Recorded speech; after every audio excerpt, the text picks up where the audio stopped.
Hello there students, कैसे हैं आप सब लोग।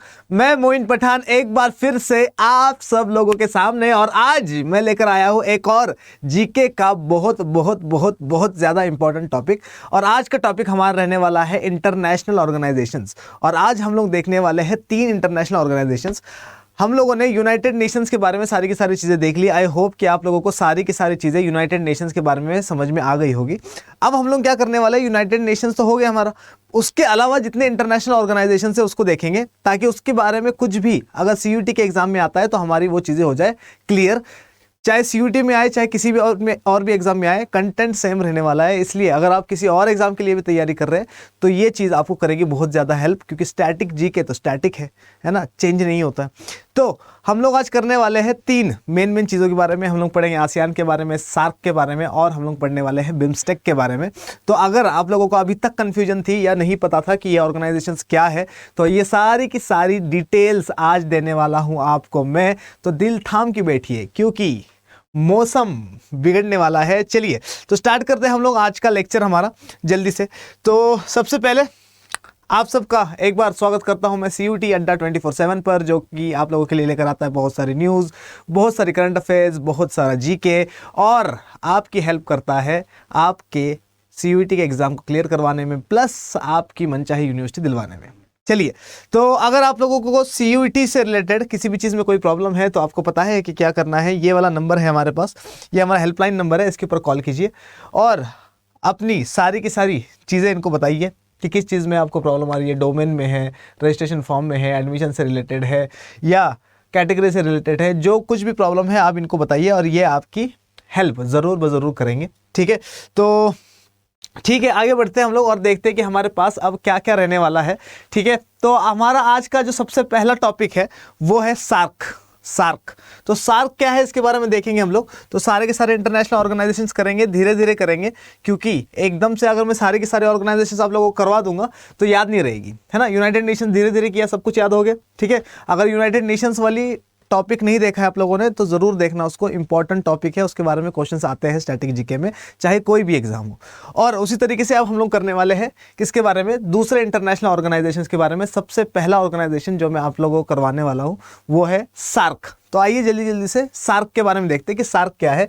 तो ये बोल रहा है कि सार्क क्या है, it is the south Asian association of regional cooperation. क्या है ये, south Asian association of regional cooperation है ना। तो south Asian association of regional cooperation, इसका मतलब साउथ एशिया की बात करेगा। किसकी बात करेगा, किसकी बात करेगा, साउथ एशिया की बात करने वाला है ये।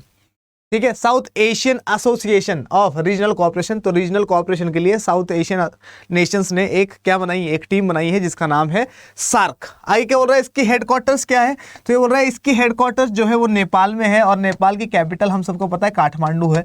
तो काठमांडू नेपाल में सार्क के हेडक्वार्टर्स है। पेपर में अगर क्वेश्चन आ गया कि सार्क के हेडक्वार्टर्स कहाँ पर है तो आंसर दे दोगे, है ना। तो सार्क की हेडक्वार्टर्स जो है, सार्क का हेडक्वार्टर कहाँ पर है, उसका हेडक्वार्टर है काठमांडू नेपाल में। आगे क्या बोल रहा है, इसका हेड कौन है, करंट हेड कौन है, या सेक्रेटरी जनरल कौन है इसका करंट, तो इसका सेक्रेटरी जनरल है ईसाला, है ना। साला नहीं, ईसाला रोवन वीराकून, रकुन नहीं है, वीराकून है। तो ये बोल रहा है ईसाला रोवन वीराकून कहाँ का बंदा है, ये श्रीलंका का बंदा है। अब श्रीलंका भी साउथ एशिया का पार्ट है, मतलब सार्क का पार्ट होगा, है ना। कौन सी कंट्रीज है सब कुछ देखेंगे। पहले ये देखिए कि इसका जो हेड है या सेक्रेटरी जनरल है उसका नाम क्या है, ईसाला रोवन वीराकून, जो कि श्रीलंका से है, और ये करंट हेड है सार्क के। लगभग 2020 के आसपास ये बने। ठीक है, आगे देखिए, इट वॉज एस्टेब्लिश्ड ऑन 8 दिसंबर 1985। तो 8 दिसंबर 1985 को एस्टेब्लिश हुआ था ये, 8 दिसंबर 1985 को बनाया गया था ये ऑर्गेनाइजेशन जिसका नाम सार्क है। और आगे क्या बता रहा है, इसमें 8 मेंबर नेशंस है, 8 मेंबर नेशंस कौन से, तो ये बोल रहा है अफगानिस्तान है इसमें, बांग्लादेश है इसमें, भूटान है, इंडिया है, मालदीव्स है, या द मालदीव्स है ना, नेपाल है, पाकिस्तान है, और श्रीलंका है। तो इसमें 8 कंट्रीज है, 8 साउथ एशियन नेशंस है इसमें, और ये 8 के 8 साउथ एशियन नेशंस मिलकर बनाते हैं क्या, सार्क। और सार्क बनाने का मेन रीज़न क्या है कि रीजनल कोऑपरेशन रहे, आपस में लड़ाई झगड़ा ना रहे, प्लस पीस को मेंटेन करे, प्लस एक टीम बनकर काम करे ताकि इंपोर्ट एक्सपोर्ट में फ्री ट्रेड एग्रीमेंट्स वगैरह कर सके। इसके साथ साथ बाहर वाली कंट्रीज से जब भी हम लोग सब लोग इंपोर्ट करे कोई चीज़ तो इकट्ठा डिमांड करे ताकि प्राइसेस लो हो जाए। ठीक है, तो रीजनल कोऑपरेशन के लिए भी बनाया गया है और बाकी और भी सारी चीज़ें इसमें बनती है। प्लस इंटरनेशनली भी क्या हो जाता है, थोड़ा सा वजन बढ़ जाता है अपना। यूनाइटेड नेशंस में सार्क कंट्रीज आ गई है ना, तो सार्क कंट्रीज सारी की सारी इकट्ठा कुछ जवाब देगी आगे ना। तो ये सारी की सारी चीज़ें होती है। आई होप यहाँ तक कोई प्रॉब्लम नहीं होगी। ठीक है, तो इसमें क्या किया हम लोगों ने, south Asian association of regional cooperation. दूसरी चीज़ क्या करी, काठमांडू नेपाल में इसका है हेडक्वार्टर। तीसरा, ईसाला रोवन वीराकून क्या है इसका, श्रीलंका का बंदा है और सार्क का हेड है। चौथी चीज़ क्या करी हम लोगों ने, 8 दिसंबर 1985 को इसको किया गया था क्या, एस्टेब्लिश। और पांचवी चीज़ हम लोगों ने करी कि कौन सी कंट्रीज़ है, तो हम लोगों ने देख लिया कौन सी कंट्रीज़ है। ये रही उन कंट्रीज़ की फोटो, दिख रहा है क्या। ठीक है, चलो तो आगे बढ़ते हैं, थोड़ा सा आगे बढ़ते हैं और देखते हैं हमारे पास और क्या रहने वाला है। तो और आगे ये हमें कुछ बता रहा है, देखिए ज़रा, देखिए क्या बता रहा है आगे ये हमें बता रहा है कि its role is to promote the welfare of people of South Asia, strengthen collective self reliance, promote active collaboration, mutual assistance in various fields and cooperate with international and regional organizations। अब देखिए क्या बोल रहा है ये, सबसे पहली चीज क्या बोल रहा है, its role is to promote the welfare of the people of South Asia. सबसे पहला क्या कह रहा है, ये बोल रहा है कि ये देखो ये साउथ एशिया, ठीक है। अच्छा, इस यहाँ पर देखो जरा कश्मीर वाले इशू को देखो, है ना। कश्मीर जो पाकिस्तान के पास है, पीओके, वो उसको पाकिस्तान के पास दिखा रखा है। अपन बना लेते हैं इसको पूरा, क्योंकि ये अपना ये पूरा है ना। ये अक्सर चीन वाला इलाका भी काट रखा है इसमें, दिख रहा है क्या, ठीक है। लेकिन ये अपना पूरा इलाका है, ठीक है, क्योंकि इंडिया तो इसको पूरा मानता है और ये बिल्कुल इंडिया का ही पार्ट है, हाँ कि ना। लेकिन अभी क्योंकि ये वाला एरिया किसके पास है, ये वाला एरिया पाकिस्तान के पास है, इस वजह से नेट पे ऐसे दिखाया जाता है कि क्या पाकिस्तान के पास, पाकिस्तान में दिखाया जाता है पीओके, ठीक है। लेकिन एरिया अपना याद रखना, छीन लेंगे इनसे। और दूसरा ये वाला एरिया जो है, ये अक्सर चीन वाला इलाका है, ठीक है, ये वाला इलाका। और ये अक्सर चीन वाला इलाका अभी किसके पास है, अभी है चाइना के पास। तो इस वजह से इसको मैप में नहीं दिखा रखा है, लेकिन अपन बनाएंगे क्योंकि ये अपना पार्ट है। समझ में आया नहीं है, ठीक है। तो ये पूरा के पूरा साउथ एशिया है ना। और इन सब लोगों ने मिलकर क्या करा है, इन सब लोगों ने मिलकर बनाया सार्क। इंपॉर्टेंट चीज़ सुनो इसमें क्या है, इंपॉर्टेंट चीज़ ये है कि बनाए क्यों गया है। सबसे पहली चीज़, to promote welfare of the people of South Asia. तो साउथ एशिया के जितने भी कंट्रीज हैं उनके लोगों का वेलफेयर करने के लिए बनाया गया है सार्क को। दूसरा, to strengthen collective self reliance. Collective self reliance मतलब कि आत्मनिर्भर, हम अपने आप पे आत्मनिर्भर रहे। मतलब श्रीलंका को मदद चाहिए, इंडिया मदद कर ले, चाहे और क्या, नेपाल को हेल्प चाहिए, इंडिया कर ले, इंडिया को हेल्प चाहिए, बाकी सारी कंट्रीज मिलकर कर रहे हैं। और इन सब में ना इंडिया एक बड़े भाई का रोल प्ले करता है। समझ में आ रहा नहीं आ रहा, इंडिया इन सब में एक बड़े भाई का रोल प्ले करता है और इंडिया इन सारी कंट्रीज को बनाता है और ज़्यादा स्ट्रांग। और ये सारी की सारी कंट्रीज इकट्ठा मिलके सार्क बनाती है। प्लस बाहर जब भी जाते हैं, है ना, तो एज क्या कहते हैं, टीम ऑफ नेशंस की तरह जाते हैं और सारी की सारी चीज़ें जो भी इनको प्रमोट करनी होती है, जो भी डील्स करनी होती है, उसमें बहुत सारे कंसेशंस मिलते हैं इसको। तीसरा क्या बोल रहा है, प्रोमोट एक्टिव कोलैबोरेशन, है ना, साथ मिलकर काम करने के लिए बनाई गई है ये। आगे म्यूचुअल असिस्टेंस। म्यूचुअल असिस्टेंस का मतलब तू मेरी हेल्प कर दे, मैं तेरी हेल्प करूंगा, है ना, ताकि ये सारे के सारे एक दूसरे की हेल्प कर सके, म्यूचुअल असिस्टेंस के लिए। आगे in various fields and cooperate with international and regional organisation. और बाकी इंटरनेशनल और रीजनल ऑर्गेनाइजेशन के साथ भी कोऑपरेशन बना रहे इन सारी कंट्रीज का, इसीलिए बनाया गया था सार्क। इंपॉर्टेंट चीज़ क्या है, पेपर में क्या आएगा, पेपर में रोल वगैरह नहीं आएगा तुम्हारे, ठीक है। पेपर में सिंपल आएगा सार्क क्या है ना, सार्क की फुल फॉर्म क्या है, सार्क कब बनाया गया था, 1985 कर लिया हम लोगों ने। हेड कौन है, देख लिया हम लोगों ने, हेड कौन है, कौन से नेशंस इसका पार्ट है, वो भी देख लिया हम लोगों ने। तो आई गेस यहाँ तक सारी की सारी चीज़ें आप लोगों को क्लियर होगी। क्लियर है तो मुझे दिखाइए फटाफट से अपने अंगूठे, ताकि अपन आगे बढ़े और देखें कि अपने पास नेक्स्ट चीज़ किस बारे में है। यहाँ तक कोई दिक्कत, ठीक है। देखो यहाँ पर सारी कंट्रीज बनाई हुई, कौन सी 8 कंट्रीज है। देखो, एक हो गया अपने पास बांग्लादेश, श्रीलंका, है ना, अपना इंडिया तो है ही, ठीक है। और क्या है, नेपाल है 4, भूटान है 5, ठीक है, पाकिस्तान हो गया 6 और अफगानिस्तान हो गया 7। और क्या बचा भैया, मालदीव्स का है। अच्छा, मालदीव्स गायब कर दिया इन लोगों ने, यहाँ पे मालदीव्स होगा, ठीक है, यहाँ पे मालदीव्स होगा, तो मालदीव्स गायब कर दिया। तो 8 कंट्रीज है जो कि इंडिया का, जो कि सार्क के मेंबर्स है। आगे बढ़े, पक्का? बताओ जल्दी जल्दी से, दिखाओ जरा अंगूठे मुझे कि हाँ सर समझ में आ गया, आगे बढ़ते हैं, जल्दी बताओ। चलो आगे देखते हैं आगे क्या है हमारे पास। तो आगे ये बता रहा है कि आगे बता रहा है हमारे पास जो दूसरा आज इंटरनेशनल ऑर्गेनाइजेशन हम करने वाले हैं उसका नाम है बिम्स्टेक। बिम्स्टेक के बारे में देखिए क्या बोल रहा है। ये बोल रहा है कि Bay of Bengal initiative for multi sectoral technical and economic cooperation, BIMSTEC. ठीक है, सबसे पहले बोल रहा है कि बे ऑफ बंगाल इनिशिएटिव। अब बे ऑफ बंगाल इनिशिएटिव क्यों बोला जा रहा है इसको? बे ऑफ बंगाल का क्या लेना देना? इधर देखो, इधर देखो, ये देखो, ये दिख रहा है बे ऑफ बंगाल।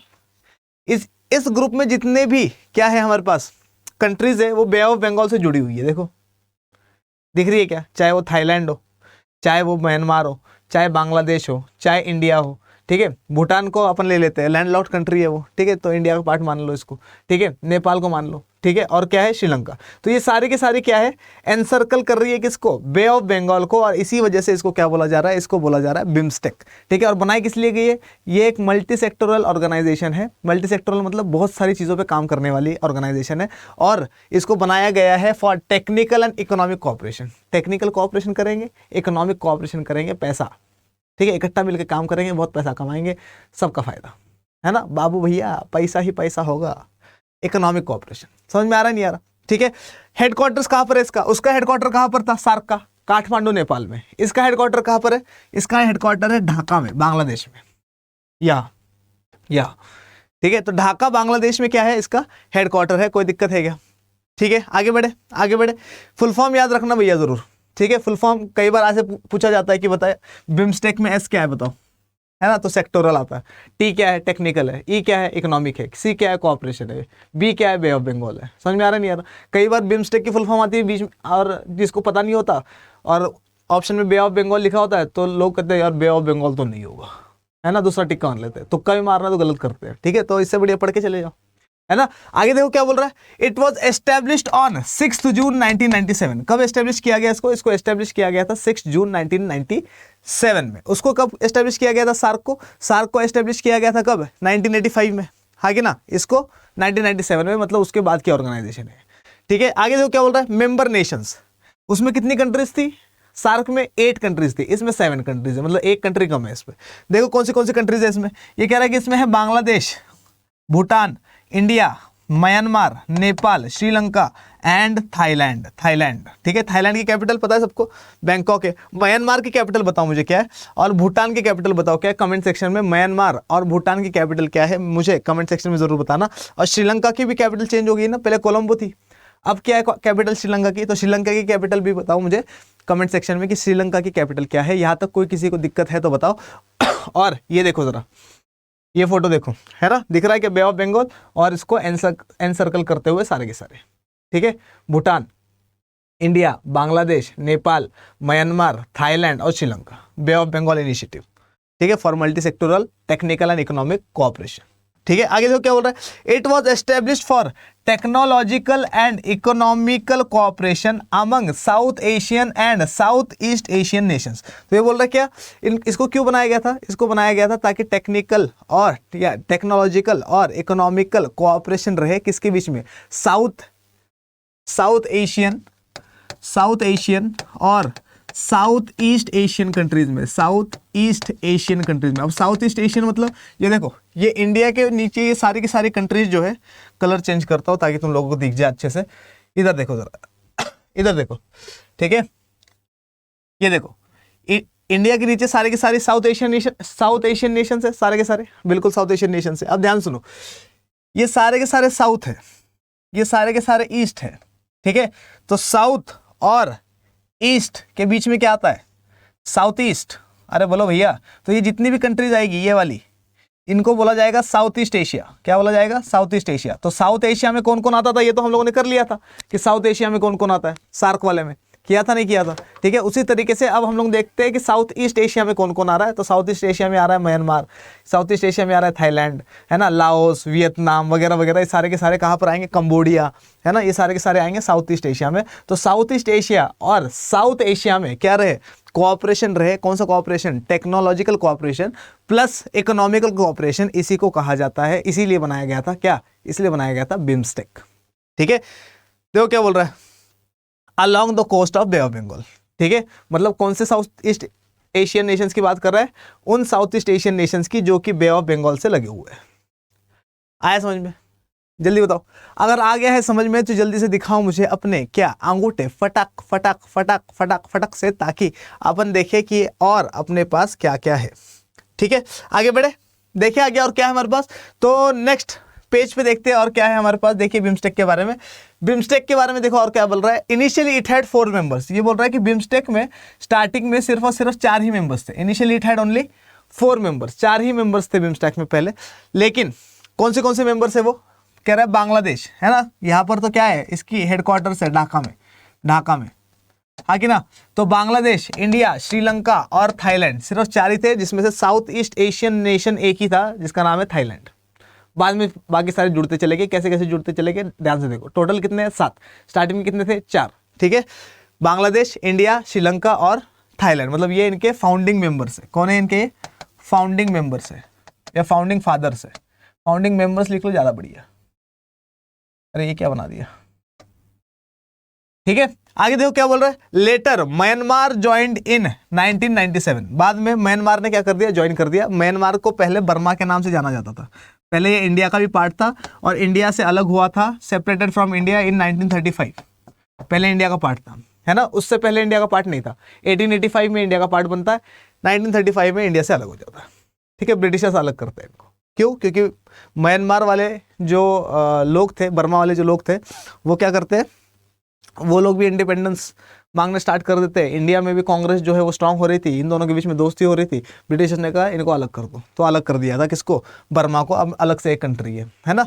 तो ये क्या बोल रहा है? लेटर म्यांमार ज्वाइंड इन 1997, तो म्यांमार ने ज्वाइन कर लिया था किसको? 1997 में। किसको? बिम्स्टेक को। आगे क्या बोल रहा है? Bhutan and Nepal join in 2004, तो भूटान और नेपाल जो है बहुत बाद में आए। कब आए? 2004 में। और इसका हेड, इसका हेड उसका कौन था? ईसाला, याद है क्या? सार्क का ईसाला। ठीक है, श्रीलंका से था वो। ये कौन है? अब इसका हेड कौन है बिम्स्टेक का? तो बिम्स्टेक का हेड जो है वो भूटान वाला एक बंदा है जिसका नाम है तेंजिन लेकफेल। तेंजिन लेकफेल, ठीक है, ईसाला सार्क, ठीक है। और तेंजिन लेकफेल कहाँ का है? तेंजिन लेकफेल है बिम्स्टेक का हेड। कोई दिक्कत? बिम्स्टेक के बारे में कुछ भी आ जाए लिख दोगे? पक्का। देखो इधर नेशंस कौन से, तो बांग्लादेश है हमारे पास, भूटान है हमारे पास, इंडिया है, नेपाल है, श्रीलंका है, थाईलैंड है और म्यांमार है।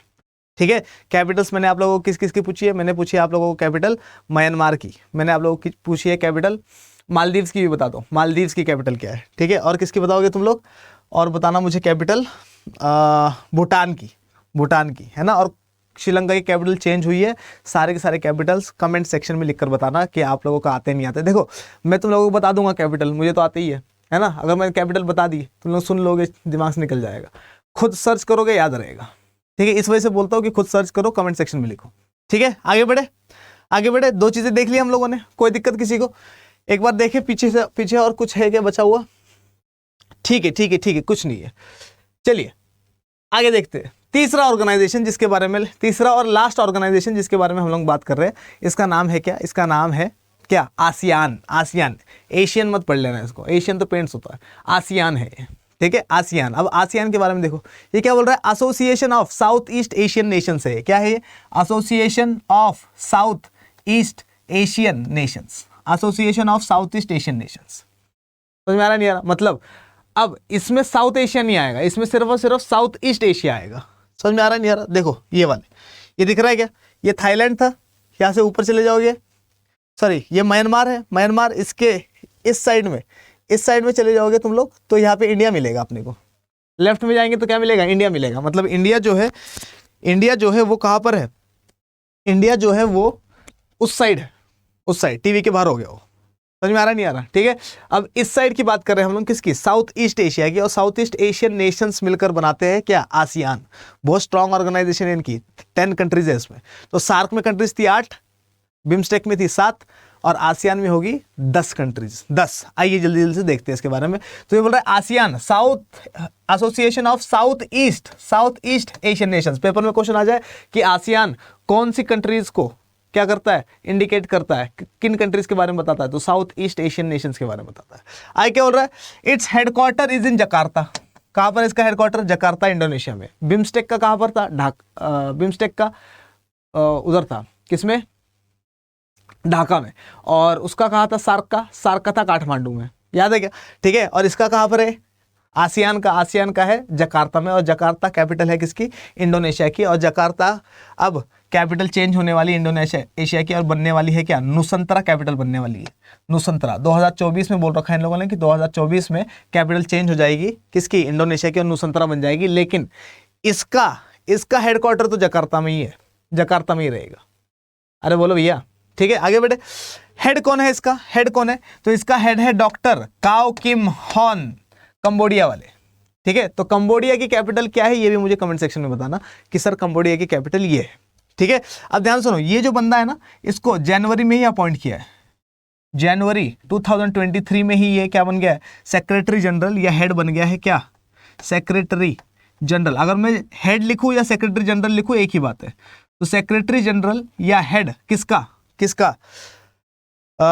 आसियान का। कौन बना है? ये बंदा बना है जिसका नाम है काओ किम हॉन, जो कि कंबोडिया से। ठीक है। आगे देखते।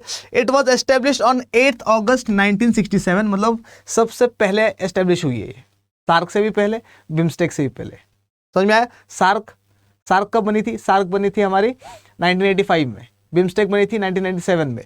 बिम्स्टेक से 30 साल पहले बन रही है ये 1967। तो 1967 में बनी है क्या? आसियान।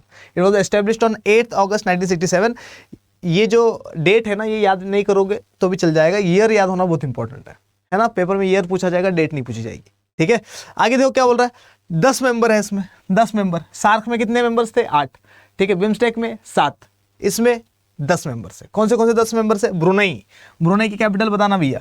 ब्रुनई, कंबोडिया की भी कैपिटल बताना। Brunei, Cambodia, Indonesia, Laos, Malaysia, Myanmar, the Philippines, Singapore, Thailand and Vietnam. तो ये 10 कंट्रीज है, और ये 10 की 10 कंट्रीज मिलकर बनाती है क्या? ये 10 की 10 कंट्रीज मिलकर बनाती है आसियान। देखो इधर अब जरा, ये रहा वियतनाम दिख रहा है, ये वॉयलेट वाला। ठीक है। इसके अंदर जो है ये है लाओस। ठीक है। ये है थाईलैंड। कहा गया बे? नहीं चल रहा। ये रहा थाईलैंड। ठीक है। फिलीपींस, कंबोडिया, ठीक है, मलेशिया, सिंगापुर, ब्रुनई, इंडोनेशिया। ठीक है। और क्या बचा? म्यांमार। ठीक है। 1 2 3 4 5 6 7 8 9 10, पूरे के पूरे 10 कंट्रीज। और ये 10 कंट्रीज मिलकर बनाते हैं आसियान। और आसियान का ये जो एम्बलम है ना, इसमें पैडी पता है? पैडी क्या होता है? पैडी होता है चावल वाला, धान वाला पौधा। ठीक है। तो ये धान वाला पौधा दिखा रखा है, क्योंकि हमें पता है कि यहाँ की चावल बहुत बिकती है। ठीक है। तो इन लोगों ने अपनी यूनिटी दिखाने के लिए धान का पौधा बना रखा है। Association of south east Asian Nations. यहाँ तक कोई दिक्कत है किसी को तो बताओ। समझ में आ गया ये वाला? अगर आ गया है समझ में तो जल्दी से दिखाओ मुझे अपने अंगूठे और बताओ कि हाँ सर हमें समझ में आ गया है। 100% किसी भी हालत में कोई भी क्वेश्चन पूछो, इसमें से हम लोग आंसर दे देंगे, और आंसर गलत नहीं करेंगे। बड़े आगे, चलो आगे बढ़ते हैं और देखते हैं हमारे पास और क्या है। तो और ये बता रहा है कि रोल, लास्ट चीज है ना, लास्ट स्लाइड है हमारी, खत्म हो जाएगा अभी। तो ये रोल बता रहा है कि रोल क्या है हमारा। तो ये बोल रहा है it is an economic union which promotes intergovernmental cooperation and facilitates economic, political, security, military, educational and socio-cultural integration among its members and other countries in Asia। तो ये क्या बोल रहा है? ये एक इकोनॉमिक यूनियन है। इकोनॉमिक यूनियन मतलब पैसों से रिलेटेड बात करती है ना। जब भी बाहर जाती है, जब भी ये लोग क्या करेंगे, देखो अब ये सारी की सारी कंट्रीज देखो, बच्ची कंट्रीज है। कहा गया? देखो इधर जरा देखो, सारी की सारी क्या है? बहुत बच्ची कंट्री है, छोटी। इंडोनेशिया तो चलो थोड़ा सा बड़ा है। ये देखो कंबोडिया छोटू सो, लाओस देख लो, वियतनाम देख लो, छोटी कंट्रीज है ना। मतलब केरला जितनी भी नहीं है। समझ में आ रहा नहीं यार? ठीक है। तो अब सीन क्या है कि ये लोग जब किसी से वर्ल्ड बैंक से पैसा मांग रहे हैं, या IMF से पैसा मांग रहे हैं, या यूनाइटेड नेशंस में कोई बात रखने जा रहे हैं, या सऊदी अरेबिया वालों से तेल मांगने जा रहे हैं, तो वो लोग तो क्या बोलेंगे? भैया इतनी रेट है, लेना है लो वरना मत लो। आगे ना। लेकिन अगर ये 10 कंट्रीज इकट्ठा जाए और बोले कि भैया तेल दे रहे हो नहीं दे रहे, ठीक है, कितने रुपए का दे रहे हो? वो बोलेगा 80 रुपये लीटर दे रहे भैया। कह रहा भैया या तो तुम 10 कंट्रीज है, 10 ग्राहक है आपके पास, है ना, 70 रुपये से देते हो ठीक है, वरना ओमान के पास जा रहे हैं तेल लेने के लिए। समझ में आ रहा नहीं आ रहा? तो क्या करते हैं? रीजनल कोऑपरेशन करते हैं, प्लस इकोनॉमिक कोऑपरेशन, इकोनॉमिक पैसे से रिलेटेड कोऑपरेशन रखते हैं लोग। आ रहा नहीं यार समझ में? आगे देखे, देखो क्या बोल रहा है ये। ये बोल रहा है क्या, इंटर गवर्नमेंटल कॉर्पोरेशन है, ये इकोनॉमिक यूनियन है, इंटर गवर्नमेंटल कॉर्पोरेशन करती है और फैसिलिटेट करती है किसको, economic, political, security, military, educational and socio cultural integration. मतलब इन सब चीज़ों में ये लोग क्या करते हैं, ये कहते हैं कि हम इन सब चीज़ों में इंटीग्रेटेड है ना, इकोनॉमिकली इंटीग्रेटेड है, मतलब हम सबकी इकोनॉमी एक दूसरे के ऊपर डिपेंड करेगी। क्यों, इंपोर्ट एक्सपोर्ट अपन खेलते हैं, इन सबका फ्री ट्रेड एग्रीमेंट चलता है आपस में, मतलब इंपोर्ट में एक्सपोर्ट में पैसा नहीं लगता इन 10 कंट्रीज का एक दूसरे के पास, ठीक है। दूसरी चीज़ क्या, political, security, military, educational and socio cultural integration करते हैं ये लोग among its members and other countries in Asia, और सारे के सारे मिलकर दूसरे कंट्रीज से पैक्ट करते हैं। समझ में आया नहीं आया, ठीक है। 10 कंट्रीज देख ली हम लोगों ने, कौन सी है, Thailand, Vietnam, Cambodia, Singapore, Laos, Indonesia, Myanmar, Malaysia, Brunei और फिलीपींस।